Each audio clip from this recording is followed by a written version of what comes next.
মানুষের মন পড়া কোনো অলৌকিক ক্ষমতা নয়, বরং এটি একটি সূক্ষ্ম পর্যবেক্ষণ ক্ষমতা।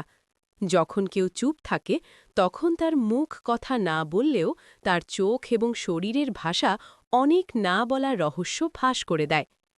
গভীর মনস্তাত্ত্বিক বিশ্লেষণের ওপর ভিত্তি করে নিচে 4টি বিশেষ সংকেত তুলে ধরা হল। কথায় আছে, মানুষের মন একটি অতল সমুদ্র, কিন্তু মনোবিজ্ঞান বা সাইকোলজি বলে কিছু বডি ল্যাঙ্গুয়েজ খেয়াল করলে আপনি খুব সহজেই সামনের মানুষটির মনের অবস্থা ধরতে পারবেন। 1. ঘন ঘন চোখের পলক ফেলা, নার্ভাসনেস। যদি দেখেন কেউ আপনার সাথে কথা বলার সময় বা আপনার কথা শোনার সময় স্বাভাবিকের চেয়ে বেশি চোখের পলক ফেলছে, তবে বুঝবেন সে ভেতরে ভেতরে প্রচণ্ড অস্থির বা নার্ভাস। সে হয়তো কোনো কিছু লুকাতে চাইছে অথবা কোনো চাপ অনুভব করছে। 2. মুচকি হাসি লুকানোর চেষ্টা, ইন্টারনাল অ্যাগ্রিমেন্ট। আপনার কোনো কথা শোনার পর যদি দেখেন সামনের মানুষটি ঠোঁট চেপে নিজের হাসি আড়াল করার চেষ্টা করছে, তবে জানবেন সে মনে মনে আপনার সাথে একমত। এটি একটি পজিটিভ সিগন্যাল। সে আপনার কথা পছন্দ করছে বা আপনার প্রতি আকর্ষণ অনুভব করছে, কিন্তু সেটা প্রকাশ করতে চাইছে না। 3. পলকহীন দৃষ্টি, ইনফ্লুয়েন্স অর সেলফ কন্ট্রোল।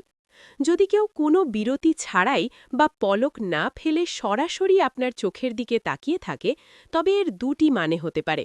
হয় সে আপনাকে প্রভাবিত করতে চাইছে বা নিজের আধিপত্য বোঝাতে চাইছে, অথবা সে নিজেকে প্রচণ্ডভাবে নিয়ন্ত্রণ করতে চাইছে। এটি অনেক সময় আত্মবিশ্বাসের চূড়ান্ত স্তরও হতে পারে। 4.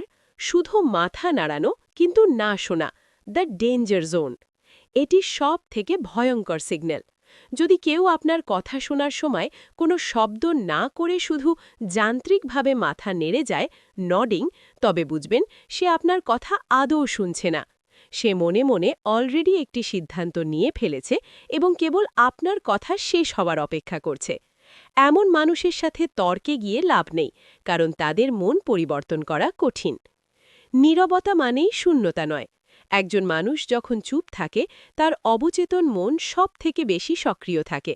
শেষ কথা, আপনি যদি কথা বলা কমিয়ে একটু বেশি সময় পর্যবেক্ষণ করেন, তবে আপনি এমন অনেক সত্য জানতে পারবেন যা শব্দ দিয়ে কোনো দিন বোঝা সম্ভব নয়। পরের বার যখন কারো সাথে কথা বলবেন, এই 4টি পয়েন্ট মিলিয়ে দেখুন।